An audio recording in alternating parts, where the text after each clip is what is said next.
ProWrestlingSheet.com.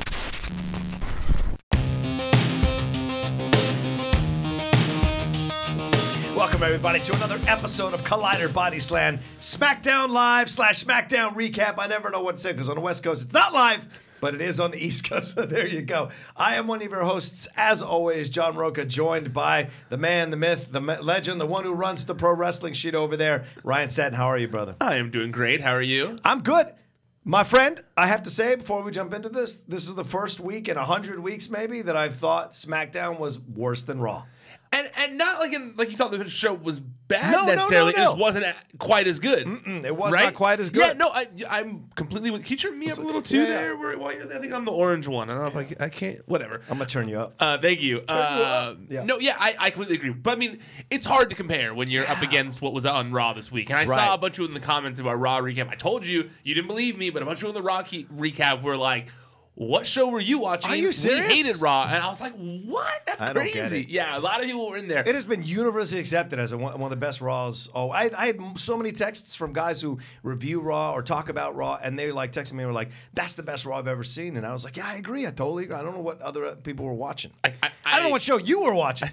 I don't know what show they were watching either. I was also confused. Also, side note, just want to let everyone know, today's the 3-year anniversary of ProWrestlingSheet.com. Hey, 3-year birthday. congratulations. I was like, it was funny because Jamie Iovine, who hosts Wrestling Sheet Radio with me, he is launching his app today called The Network, where it's like basically it's like a QVC for a younger YouTube generation, basically, where there's exclusive drops every week featuring people that you would care about, people that younger people would care about. You know, so like this week it's Eric Andre and DJ Khaled who are dropping an exclusive merch through the app, and basically you watch it, you can buy it on the app just by pushing a button. Right. And you know, exclusive merch is like a thing that people love these days. You know, all the crates, all that kind of stuff. So it's stuff that you could only get through this app with big celebrities. But when I saw he was launching it today, I was like, oh, cool. And then my memories thing came up, and I was like, whoa, Jamie launched his app the same day I launched ProWrestlingSheet.com. What a weird coincidence. And I didn't even realize it. I was like, oh, that's pretty cool. But yeah, so I just want to say quickly, since today is actually the anniversary, I just want to thank all of you who supported us from the beginning. I mean, I know there are many of you watching this who were there from day one, who were there when I put up the site, who followed me from TMZ, who wanted to see my next venture, and I can't thank you all enough for doing that. Like, those of you listening, watching, whoever, I've never worked this hard on something ever in my life. Like, I've worked hard, but never this hard on something. And so to see, you know, to be here in only 3 years, to be in the same conversation as other websites that are in the same game, and I've been doing it for decade or more, it blows my mind. It makes me very proud. It makes me feel very happy. So I just want to thank all of you guys who've been following since the beginning. You should, man. This is great stuff. And I've only recently come on to the Pro Wrestling Sheet, so it's been fantastic to be a part of this community as well. So definitely kudos to you for building this thing from the ground up, brother. From nothing to what you've got it at. That deserves a lot of respect. Thank you. Yeah, I definitely, it's weird because I just one day was like, I Googled, how do you build a website? And I just taught myself how to build a website. And now look where we are. So, and thank you so much for everything you've done in the short time you've been here. I love doing these shows. So, yeah, me too, bro. So I know that we have a shorter show than normal. You got other stuff you got to get to. So let's get into SmackDown. Some good stuff happened on Great stuff. Like the Becky Lynch, Charlotte Flair match. It took a little bit of a while to get going, which is kind of standard for them. And then it really hit that chemistry thing that they do. And it worked so well throughout this whole match. I really enjoyed this. I didn't mind the double. You knew that was coming, the double, some way that they were going to skirt around the no DQ situation, and they found a way to do it.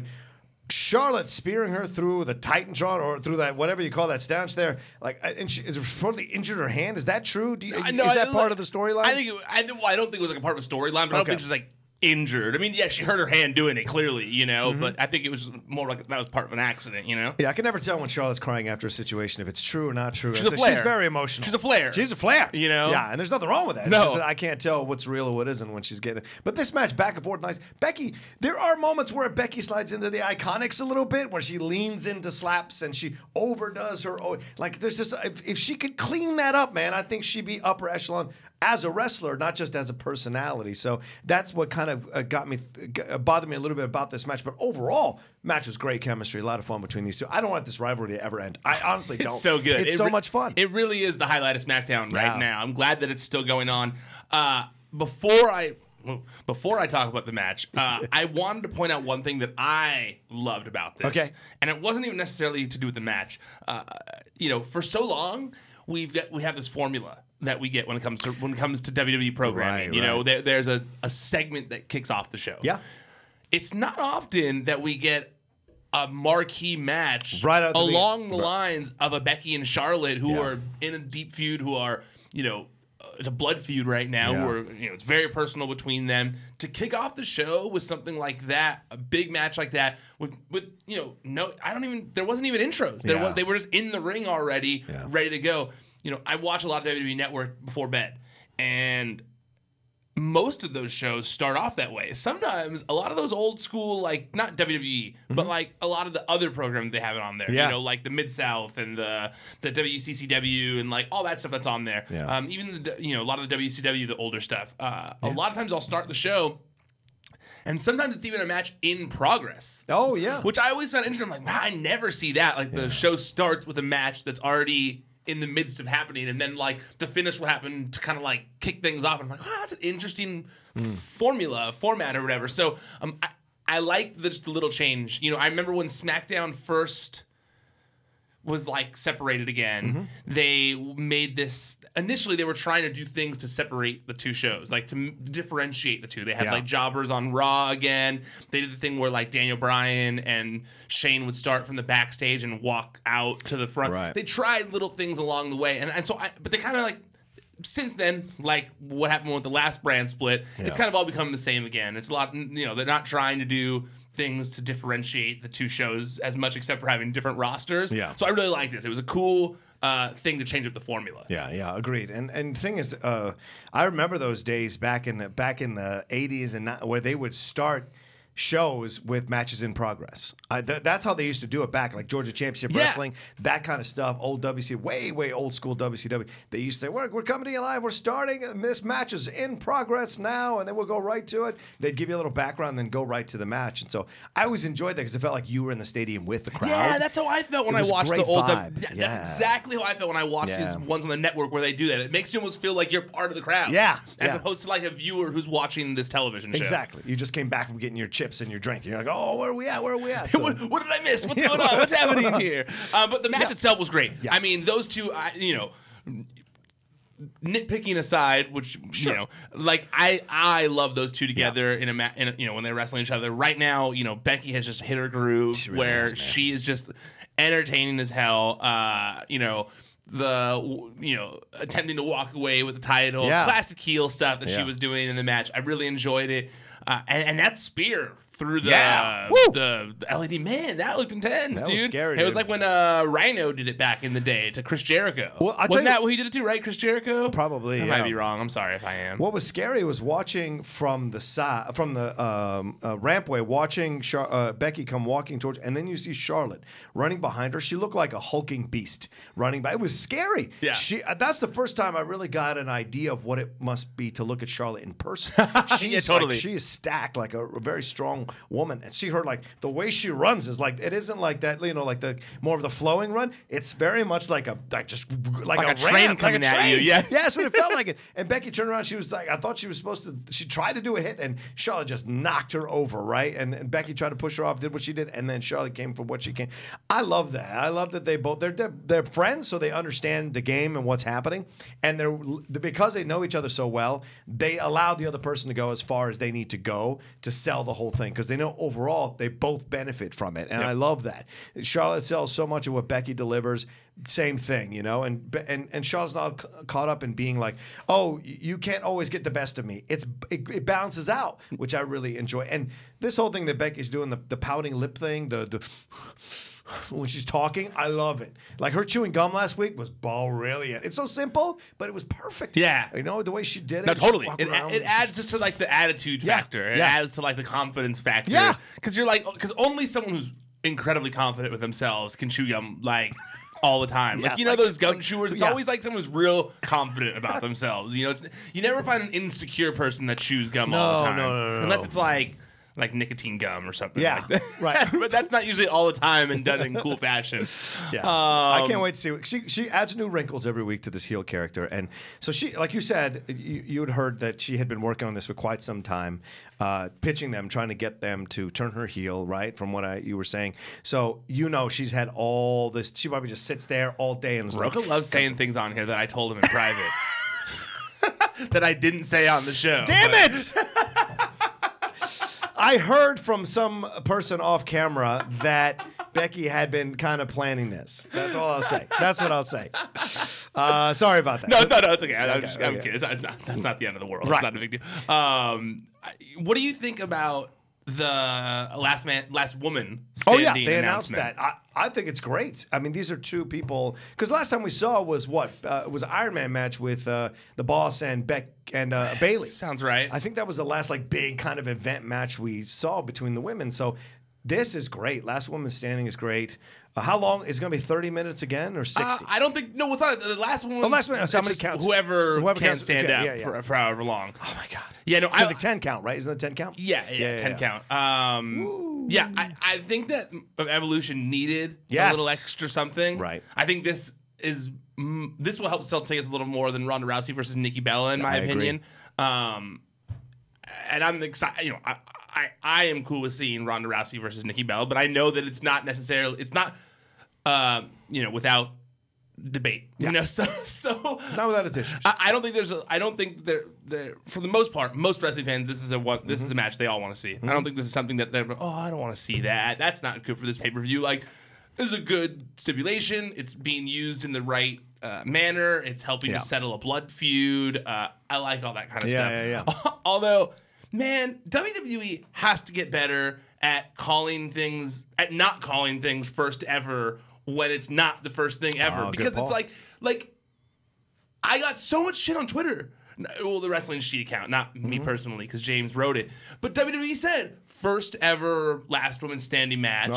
And they didn't say first ever last woman standing match in WWE. Right. They just said first ever last woman standing match when NXT had a last woman standing match against Nikki Cross and Asuka. That's right. So it's just I don't like when they completely ignore. It's one thing when they completely ignore the outside world. Right. Like, for example, saying this is the first ever all women's pay-per-view when it's not the first ever all women's pay-per-view. Right. TNA has done them. Impact or TNA, we were going to call them at the time.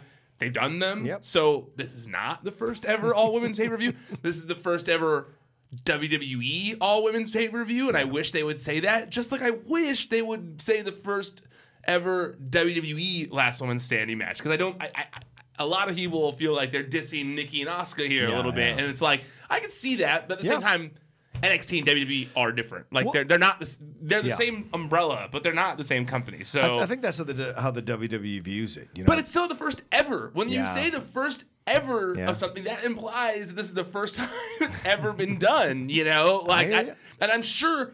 I guarantee you there's probably been a last woman standing match on the Indies and elsewhere. And I think there was one in Impact. So it's like, come on. Like that's part of being the big dog in the yard. You get to decide what the rules are, and you get to say certain things, and nobody can come at you, I guess. It's so true. It's the way they work. It's so true.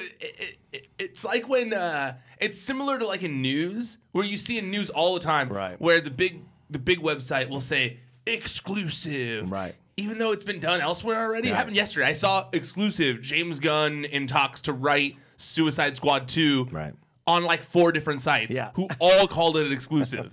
So I just it's similar. Yeah, it was the Raps exclusive, just to give them a little bit of credit here. All right, let's move on. Though? Because everyone here was talking about it, like the rap, but then I heard Variety Snyder say like someone tweeted it first, and then it was like a lot of people were claiming that exclusive. There was a lot of drama over that exclusive. Exclusive drama. Yeah, and it always bothers me when everyone's calling the same thing exclusive. But I had the same thing happen with Sonny in jail. Like I called it out of jail. I called it exclusive, and then it was on 5 other sites. So exclusive. There will be a winner at this last woman standing match. Terrible match followed up next with Samoa Joe versus Jeff Hardy. I don't know what the point of this was. I love Jeff Hardy, but seeing him come back like this makes you don't love Jeff Hardy. All right, fine. I know I do like Jeff No, Hardy. you've said I you don't like this version of Jeff Hardy. The first time I did one of these collider body slams with you, you went on and on about how you didn't like Jeff Hardy. So don't give me that bullshit. This version of Jeff Hardy, I don't. I loved him in the past when he was with his brother and all that kind of jazz. I don't know if you did.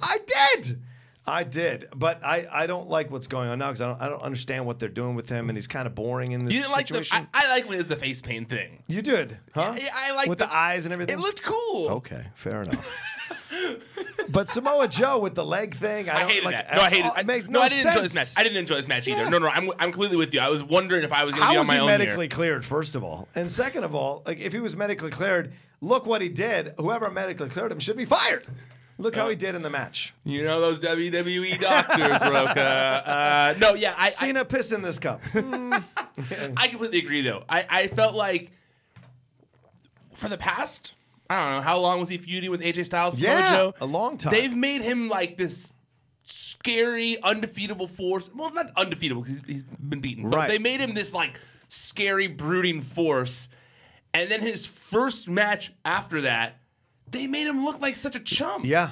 Like they made him look like such a chump to Jeff Hardy, who has been losing a bunch. He got destroyed by Orton. Yeah. And also, on top of that, the way they just brought Jeff Hardy back was also boring. Yeah, I agree. Like Jeff Hardy, they did this thing where he got hurt, he fell down the cage, and then it was just like, Jeff Hardy's back. Yeah. What? It's one of those things where I wish WWE.com and the creative team were more in sync because WWE.com did this write-up, and maybe it's creative changing their plans, and they were in sync. But, you know, WWE.com did a story where it said Jeff Hardy, like, crawled out of the hospital. Like remember that thing where it was like he was, like, they don't know how suddenly he was just gone from the hospital. No one knows where he went. And then he just walked back into SmackDown to have a not that good of match with Samoa Joe that it made Samoa Joe look like a chump, and it was weird. I want a YouTube series of the guys, of the doctor that clears all these guys.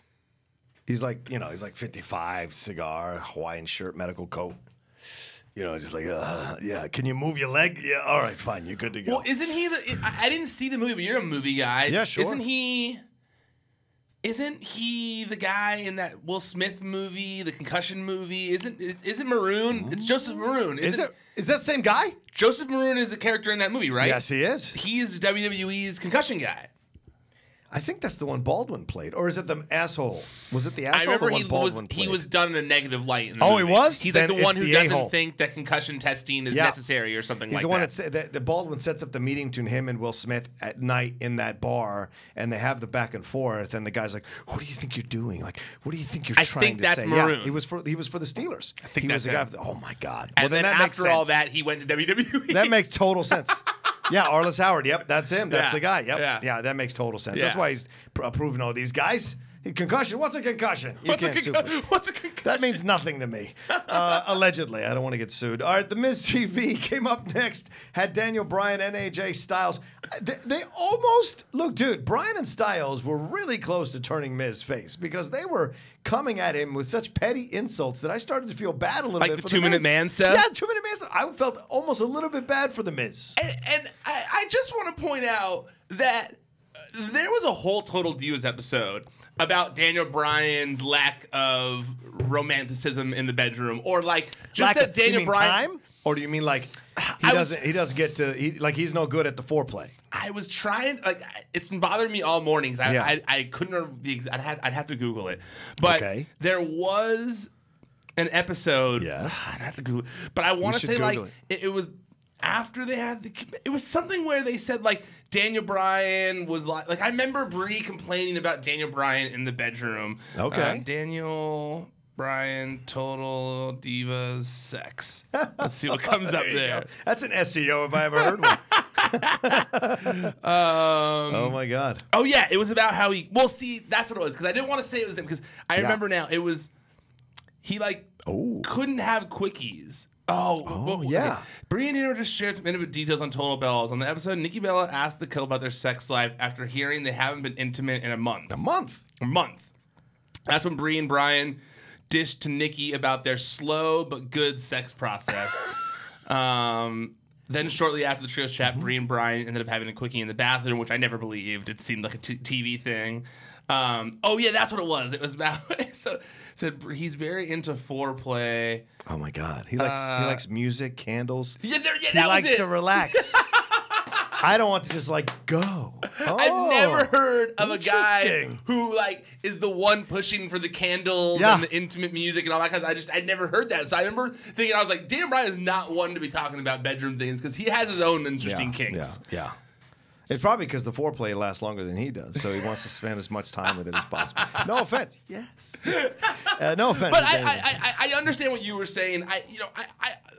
It was close. I feel like they're going to go for the three-way eventually. Yes, it doesn't maybe even a four-way. Listen, Yeah. Shelton, this was a good match. Yeah. Shelton did fantastic work here. Shelton did I think a four-way with Shelton is fantastic. You think it'd be believable putting Shelton in that spot already? I think you can be at this point because you've trotted him out. Stop using him as fodder for this rivalry. And if you're going to keep you, especially just look, the optics of it all. 3 white dudes and you're using a black guy as fodder. It's frustrating. Put him in this match. Make it a four-way. The guy brings out the best in Daniel Bryan, the best in the Miz, the best. It was a good AJ Styles match. That kind of stuff. If he can bring out the best in you, why don't you want that guy in your four-way to have a good time? Oh wait, that came out wrong. To have a good match, rather. To have a good match. To see. Oh my God, they got that Daniel Bryan thing in my head. They got the whole to make a fun match with 4 great athletes, 4 good wrestlers who can like hit when they're in their groove. They're fantastic to watch. All 4 of them would be a fantastic four-way. And if for some reason Shelton comes real close to winning this thing, the fans will go insane. I'm completely with you on this. You know, younger Ryan, when he wasn't like working on wrestling stories all the time, so he had to know like things that were going to happen in the future and stuff like that.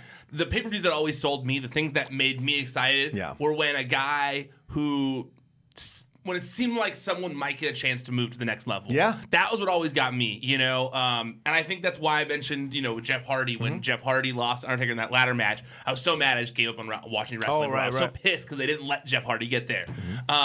So I think that'd be a great idea. You know, they've used him all throughout this feud. I think that's a great idea. They should totally do that. And I think that it would make sense because Shelton has been kind of playing like back and forth, mainly more of a heel than a face. So they need another it'd be nice to have another heel in there. Him and Miz. And like you said, if there's a moment where it looks like he might win the title, it would do wonders for where he's at on the card right now. And it could actually convince people that he is a worthy opponent in the main event scene. So I'm super into that idea. He's always been a good wrestler. Do you think they're going to go that way? I don't think they're going to. Probably won't. They probably won't, but they should. But they should. They should. They should, absolutely. You know what else I liked about this segment? I liked that because of what we've had with AJ for the past, you know, whatever while since WrestleMania almost. It's been like you know, a lot of contentious feuds. Even though the initial part of Nakamura was like dream match friendly vibe. I kind of like the mutual respect thing that it seems like they're gonna do with AJ and Daniel Bryan. You know, I liked that promo from Daniel Bryan was so good when he was like, I never said what my dream was. Like, my dream wasn't come back and wrestle the Bludgeon Brothers or to wrestle you, Miz. My dream was to come back and win that title. Like, you were like, yeah, fuck yeah, that's the Daniel Bryan I've been wanting to see. I think that, and I feel like it had to be everybody that was watching. It was like, yes, that's what we've been wanting to see. Listen, I understand Daniel Bryan because I came back to the Schmodown, or I continue to Schmodown because I want that belt. I don't care who's in my way. I'll have rivalries with everybody. But what I want is that title. That's what matters. And so I get it, what Daniel's talking about. That's your dream. That's what you're supposed to do. Go get those belts. Because people don't remember you for the rivalries. In the end, they'll remember you for the championships and the belts. That's how you get into that Hall of Fame. That's how it works, damn it. But no, I like that Daniel was, his promo was great. Yeah. And you see what happens. We were complaining about whether they'd rolled out Daniel incorrectly. They put him with the wrong people. Once you put him in the right situation, the man can shine. And that is incredible. And so I loved seeing all of this. It got me all the more excited for a pay-per-view that I'm a little on the fence about, honestly, because of what's going on there with them excluding the female wrestlers. But it gets me excited to see this match now, face versus face type of match, and I want to see how that plays out. You think you might not watch Crown Jewel? You might not watch it? I'll watch it. I just will watch it under protest in my head. You know what I'm saying? Yeah. Whatever that means. I'm sure we all have those moments where we're like, I'll watch it. I'm not going to like it, but I'll watch it. Yeah, no, I completely understand. Hate watch it or something. Yeah, no, I completely understand on this one. It sucks because I I almost wish I could ignore it. Yeah. But at the same time, like, what? I'm gonna, as a wrestling pro, I'm gonna ignore Shawn Michaels coming out of retirement. I'm gonna ignore Kurt Angle's first WWE singles match in forever. Like, it's impossible. Hogan should come interfere in Shawn Michaels. I bet you. I the way this is going right now, Hogan's gonna be there for sure. Come on, he's gotta be. It's a Saudi prince. He'll go. Yeah, clearly, based on this show, He'll leave the Florida. Saudi prince likes old wrestling. Yeah. Look at this World Cup. We've got Big Show, Randy Orton, Jeff Hardy, John Cena, or not Big Show, sorry, Randy Orton, because he won. And I'm leaving someone out, but it's all old people. Jeff Hardy, yeah, all these guys, yeah. It's like Kurt Angle. It's like all the guys of yesteryear, which is It's a weird gimmick, man. The World Cup. It's weird, man. This whole crown jewel event, it's just like, man, can we just get past it already? I haven't seen one wrestling, and it sucks. Yeah. Shawn Michaels coming out of retirement should be like the biggest moment in wrestling. Yeah. It should be monumental. It should be something that every wrestling fan is excited about.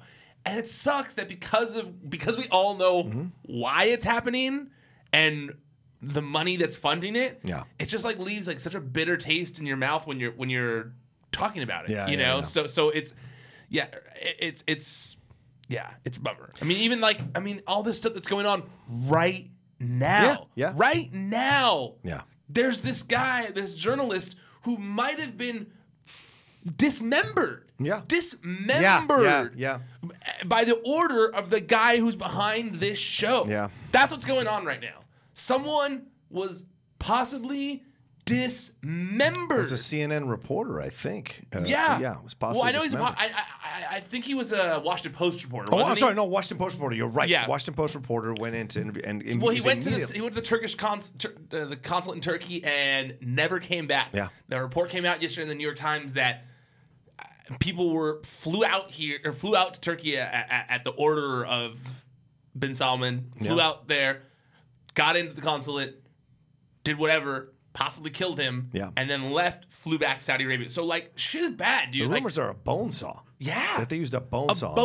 And that the guy who did it was a coroner, who was one of the people that they hired a specific person to be able to dismember someone's body with a bone saw and walk out. And with his him. fiancée was waiting for him outside.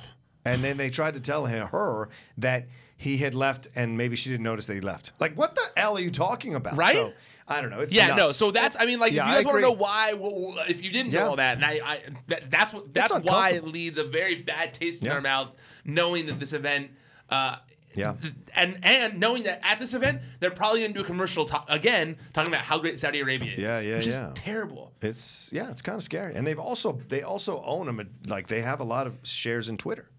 I saw that. Yeah, this bin Salman does. I didn't know that until today either. I was like, we're on borrowed time, right? Yeah, you're going to come after us, man. Oh man. Oh, God help us. Speaking of coming after somebody, as long as we get a Paul Bearer hologram, I'm okay with it. Oh, Aiden English. Speaking of somebody you don't want coming after you, Aiden English tried to show the video, tried to blackmail Rusev. He was like a spurned lover. He was like, I have this video of her cheating on you. You got to be with me instead. It was a little weird, but then Lana, of course. It just makes him look like a fucking creep. Yeah, it was a creep and a half. And then Lana had the hacked video somehow, showed it and showed that he. Somehow. Yeah. She's Russian. Oh, that's right. She's Russian. You didn't get that joke? Which version? Which version of Lana is Russian? Was it the Russian version that hacked it? It's the Russian. Because remember. For the American version. I believe she's hacked something in the past. Or it was mentioned in the past, like, hey, watch out for Lana. She's a hacker or whatever, because of the Russian hacking scandal thing that happened. Jesus. So, yeah, I honestly, to be honest, I think it's funny that they did the Russian hacking thing. The fact that they make Lana a hacker because she's Russian, I understand it's a stereotype thing, but it's not that offensive, and it's funny. It's only a recent stereotype. It's only a recent stereotype. It's not like Russians have been known for people hacking in Russia shit. are walking around like, God, why does everyone call us hackers? You know? So yeah, no, I laughed at it, but yes, you're right. It made Aiden look so creepy and weird, and so sad. creepy. Like, if I'm Aiden English, like if I'm the wrestler playing Aiden English, what's his real name? Do you know his real name? Well, whatever his real name is. Like, if I was that guy and they're going, okay, this is what you're going to do this weekend, like, fine. Yeah, I mean, it's got to be better than what he was doing before. They're going to move him out. Yeah, but it's better than what he was doing before. Yeah, right. With the after the Vaudevillains broke up, he really wasn't doing much. Even when he was in the Vaudevillains, better than the Vaudevillains. I like that in the NXT. I like the Vaudevillains in NXT. You know, they didn't jump to the roster in a smart way overall, but I liked them in NXT. It never got over with me. Okay.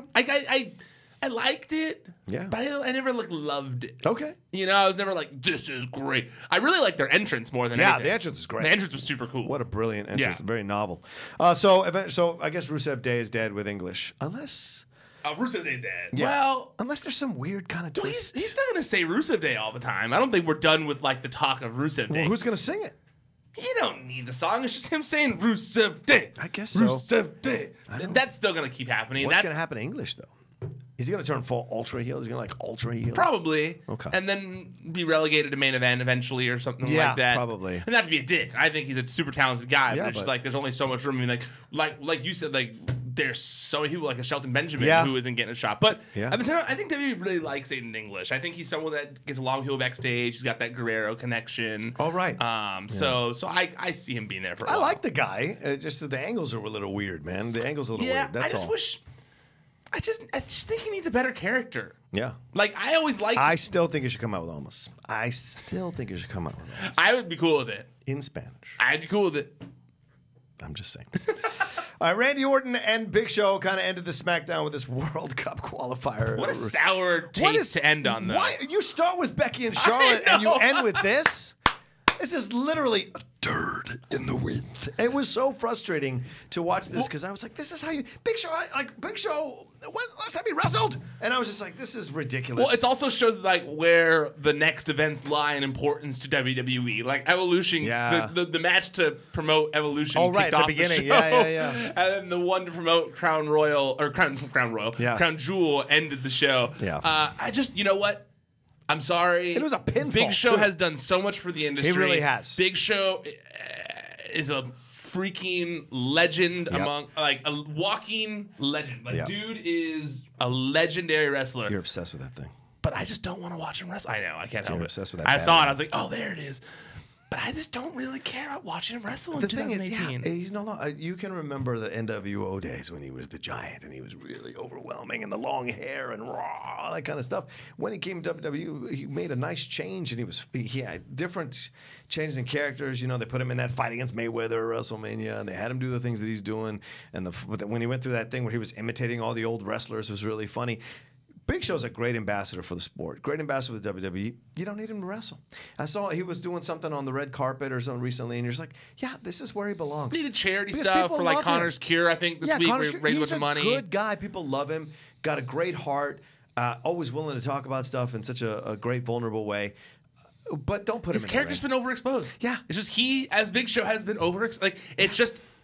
too much. We've seen it too much. There's nothing new. There's no new spin we're going to see on it. Right. You know what I would like to see them do with Big Show now? And he's talked about it before where he's possibly thought about transitioning to commentary. He'd be great on commentary. He would be a welcome addition to commentary. I agree. He would add a nice breath of legitimacy of someone who's, done it all in the industry. Almost like a JBL, like what JBL brought to the product. Yeah. But he's Big Show's fun, entertaining talker. Yeah. And I think that as long as he can still go, it would be a fun angle if he becomes a commentary guy for a while and something happens that drags him out of the commentary. Like someone talks shit to him from the ring and it drags him out. That would get people pumped because you care about him again because he's the voice of WWE. I just don't think as the Giant of WWE, he really... Yeah, it really holds the same importance. Especially, look at he's been gone for how many months? Yeah, and he comes back and he loses to Randy Orton by pinfall. By pinfall, just nothing clean, no big deal. Well, the poke in the eye or whatever. But whatever. But whatever. It was a poke in the eye. Yeah, you're a giant. You know, you're a freaking giant. Yeah. You should be. You should be acting like a giant. That's the thing. They had no chemistry, and they fought before in some good matches. I think the commentary thing's really funny. It'd be interesting if he's like the protector of the table, right? Like no one can smash the table anymore because Giant is there. I feel like he could be Big Show, rather. The Gorilla Monsoon of this generation. Oh my God, that's a great point, Ryan. Like Big Show and Corey Graves could be, I think, God. the Gorilla Monsoon and Bobby Heenan of this generation. With Renee Young in the middle. Yeah. And you move Cole upstairs. I know Michael's a good guy. I just want Renee as the center person, and then those two would bounce off her so I think so too. I think you got to get younger. That's how this business works. Yeah, I know. I'm completely with. I don't dislike Michael Cole as much as Rocha does. I don't dislike Michael Cole. His commentary. Yeah. His commentary. Yeah. He's no JR. but yeah, no. This match was just. I'm wondering what they're gonna do with Big Show now. Crown Jewel. Yeah. Because what they bring him back for? Yeah. What they really what was? Maybe he will do commentary at the Crown Jewel instead of Renee because she's a woman and she's not allowed. That's true. That's very true. I would take him over. Byron Saxton. That's for damn sure. I mean, look, we also don't know if he is good at commentary, but I think I'd like to see him get a chance. We saw Paige get a chance. Yeah. I think that give it a chance. See what he does. Miz and Bryan were great on commentary during the match between Shelton and AJ, so that could work in the future. Miz is built for that. As soon as Miz retires, you immediately put a mic on that man's mouth and put him in commentary. Oh yeah. He is just built to do it.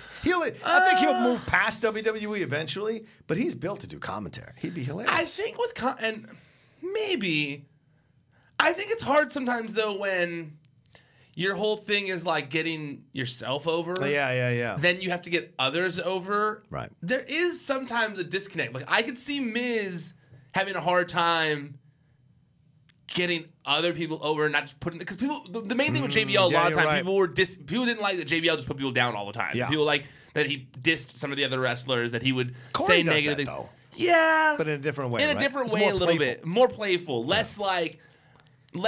JBL seemed bitter about it. Yeah. So I don't disagree with that. So I think that's where the yes, he probably could, but I'd be interested to see it. But I wonder if it'd be easy for him to make that switch. Yeah.